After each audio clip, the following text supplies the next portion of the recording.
Verdict for Marcus Wilson in the shooting death of 17-year-old Haley Hutchison in June of 2020. A Boulder County jury handed down their decision earlier today after nearly 8 hours of deliberation over the past 2 days. WSAV's Brian Ray has been following this trial from jury selection until today's verdict. He joins us now from outside the courthouse. Well, Ben, the jury found Wilson not guilty of the original charges in the indictment, including felony murder and 5 counts of aggravated assault. But they did find him guilty of involuntary manslaughter. That's a lesser charge that was added to the jury's instructions before deliberating.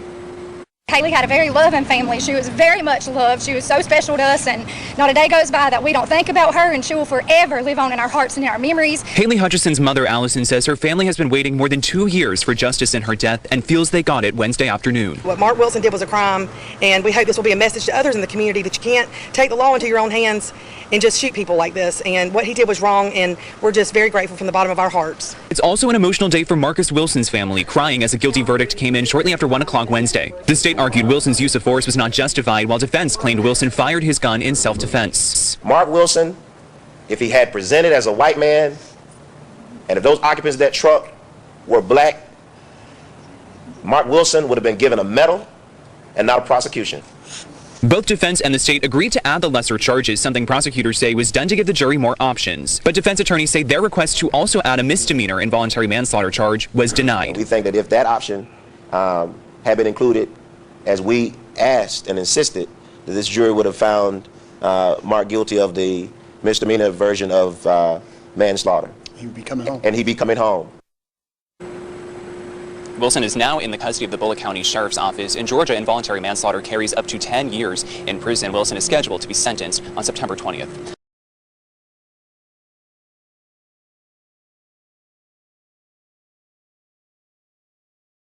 Thank you. We want to now go straight to some breaking news that's in the sentencing of Marc Wilson. A Statesboro judge just sentenced Wilson to the max of 10 years in prison.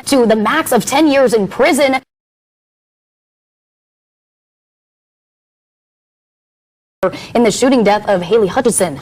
Wilson has argued that he was shooting in self-defense after he says a group of people shouted racial slurs and tried to run him off the road with a pickup truck. That shooting happened back in June of 2020. Right now, our Nikaya Carrero is in the courtroom, and coming up, she will have a live report with reaction to that 10-year sentence.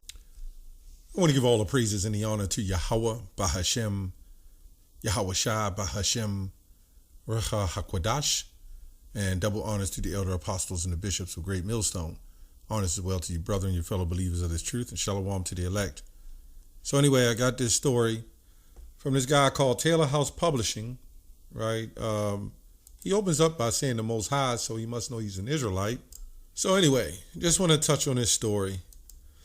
This man, Marc Wilson, I got a little bit of an article on him as well. This man, Marc Wilson, to give a background, his mother is white, so-called. You know, race is not strictly skin color, right? But his mother is white. His father so-called black. Well, let me say his father black, his mother white. He's so-called black. He had a white girl, so-called white girlfriend in the car. And then you had white people who roll up, a group of so-called white people roll up and shout racial slurs. They didn't tell you what the racial slurs were, but they were pretty much saying, calling his girlfriend an in-lover, right? Now, we know just because somebody look white, that don't mean they Caucasian, right? But this is what they saw it as. She could have been, I don't know. And then they started shouting, when does black lives don't matter? And so you got the spirits are ramped up because they hate Jake. Now, my question is, these PEDs, and you know what I'm talking about, that prey on children, they're linked to some database, right? They're linked to some database, that database that they'll put you on a list, and everybody can see the registered offenders, you know what I mean? And everybody know who you are. Now they put us Israelites also on a list, right? Of registered list of the ADL. They put us on that as well. They put certain groups on these lists, but these people, they're not on the list. even individualized. They put us on the list as groups and individual churches. These people acted as some type of left-hand church and rode together, riding out to come against Jake and call him the N-word, which the N-word is in the Bible, Acts 13:1. Right? This is how we know they start hating the Bible now, because they know we've been bringing out the truth according to the word of the Most High. So here you have a situation where this Jake doesn't know who he is. He's got a registered firearm. He's trusting in the system, right? He's trusting in his enemies, and it all backfired on him. And they gave him the max of the manslaughter charge, the max. So if the max was 30 years, let's say the law was the max was 15, 18 years manslaughter, they would have gave him the full thing. So this man, part of his life is ruined. Now he has felonies. He can't own a gun again to protect himself and his family. Now the question is, I have to say again, let me read the scripture. Jeremiah 8:11. For they have healed the hurt of the daughter of my people slightly, saying peace, peace, when there is no peace. Just like this man said, what if this was now that was a black man in the car that he shot and he defended himself? Sure, it would have been a misdemeanor. Sure, he would have got off to some degree. He wouldn't have got that much time, although police can do it and get away because they're backed by the elites. They make sure they're taken care of, right? But sure, they would have got away, right? I mean, he would have been all right. A black woman? Nah, I don't think so. They might have got him for that too. But a white woman, he ain't have a chance. He didn't have a chance, right? He was going up the river and he should have known it. For all that time he sat in jail, he should have knew something was wrong. And his so-called white girlfriend was not saving him. This is what you happen when you join them to the wicked and try to live like them, right? They don't trust you. They don't like you. Hell, our own people don't trust each other. But the problem with our people, the thing about our people, you don't trust each other, you commit crimes, you get minimal charges. But when you go to a people that brought your ass here in captivity, yeah, that's a different story. I'm going to read a little bit on the article, but first I'm going to read. Oh, remember the story with Botham? Remember Botham, the two brothers, and the white cop shot and killed his brother? And the judge stood up, and the black woman judge stood up and gave her a hug for shooting this young black man's brother to death. And then the brother hugged him. But they all go back with their lives, but this man lost his brother. You see how that goes? And you should know this. But here we go, as Israelites, as they say, they're yelling on street corners and hating people. Yeah.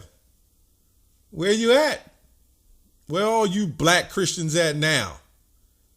Saying that this is wrong, this wasn't an act, this wasn't Christ-like. Where you at when these judges swear in on the so-called Bible? So-called.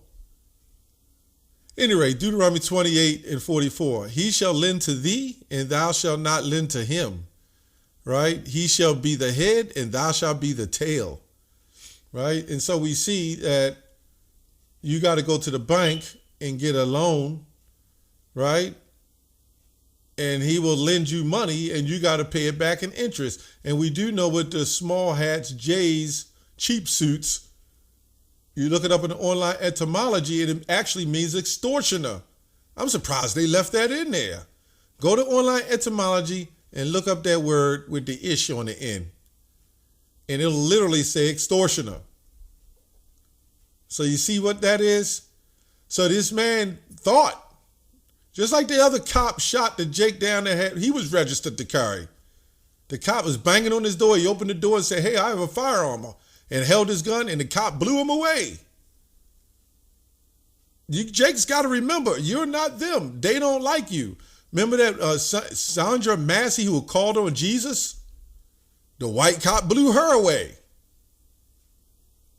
But if you blow one of them away to defending yourself, because you know, if somebody's trying to strike you with their car and y'all on the road and they purposely doing that, that's an assault. Yeah. All right. That can only happen with police, I guess.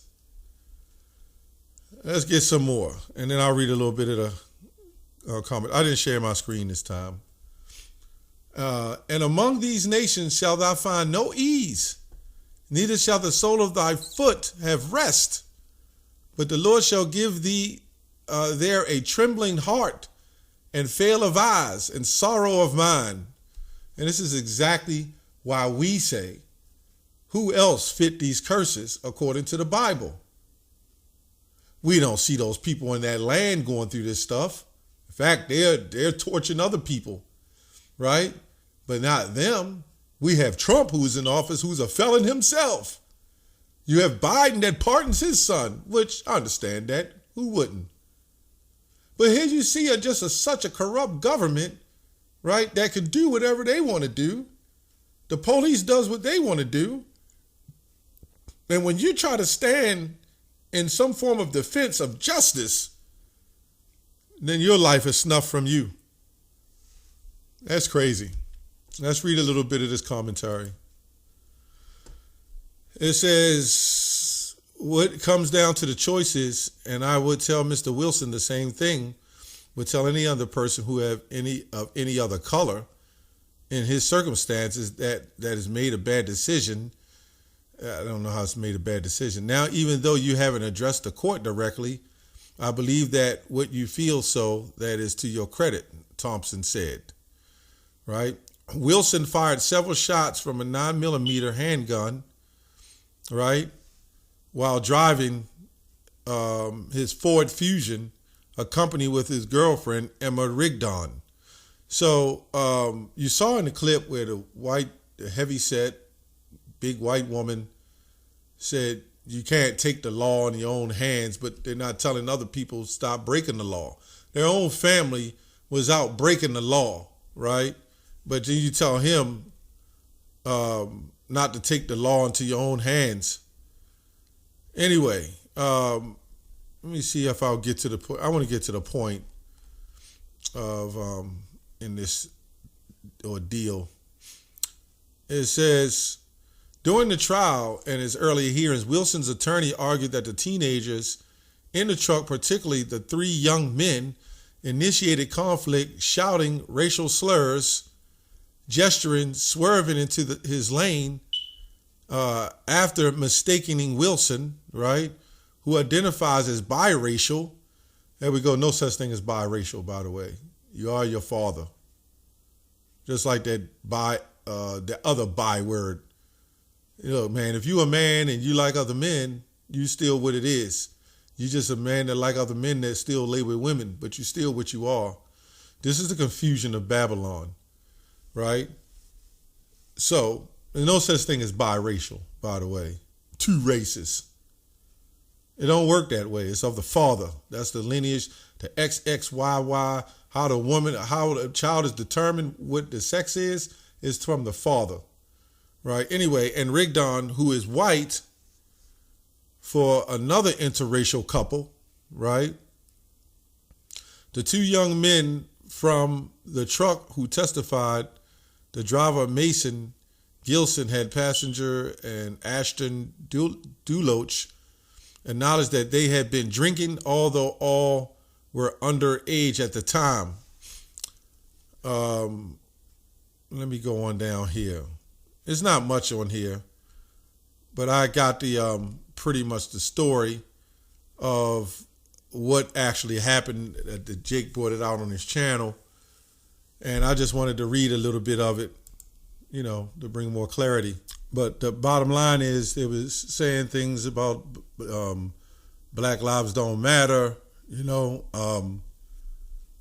saying things about him, his wife or woman being an in-lover, those spirits still exist today. There's no way around that.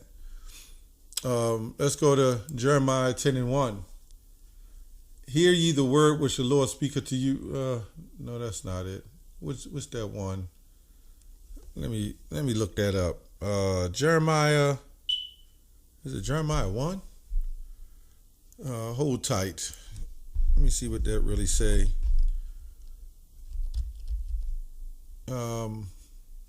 There's one scripture that I was looking for. It's Isaiah 10:1. That's why. All of us know that. Isaiah 10:1. It says, woe unto them that decree unrighteous decrees, and thy right grievousness which they prescribe. Just like, not going to rant about the whole history of us coming out of slavery and sharecropping, and then they making vagrancy laws because we had nowhere to go, put us back in prison, and then from there the psychology began, where they totally started creating situations to get us hooked in, like pumping drugs in the neighborhood, pumping the rap music, pumping the guns, and fully destroying one another, and then passing laws that allows us to kill one another, because if a black man shoots another black man, they know there's not going to be any worry, like if he shot this little white woman, right? So they don't care, and they know themselves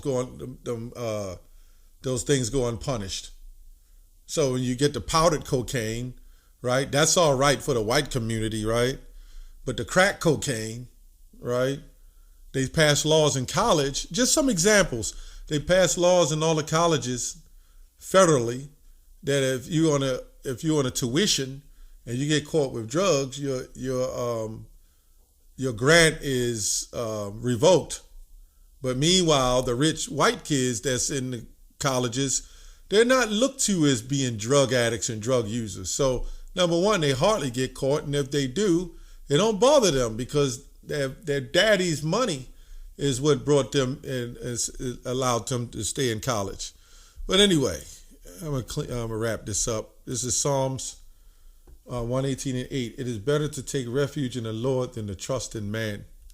And this man, that's exactly what he did. He trusted in the system. If you knew who you were and knew the truth, you would know what paths you would ask the Lord to guide you, to direct your steps, as Jeremiah 10:23 says, right?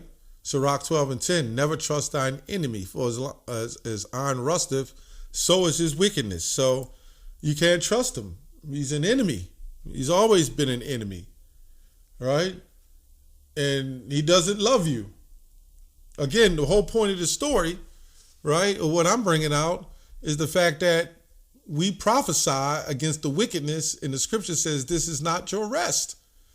But you think that you can carry a gun, you think you could carry a gun and do whatever you want to do, right? And you're following the laws.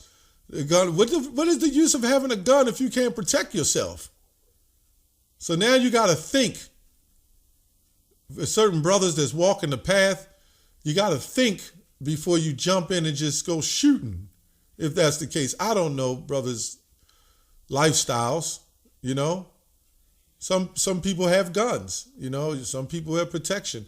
I don't know what he did. I don't know if he just pulled it out and just started firing away. But he said his car was ran off the road, and they felt he didn't need to shoot the gun. See, this is why you need to be, if you're with the Lord will direct your steps not to even be in that situation. Anyway, that's all I have on that. Shalom.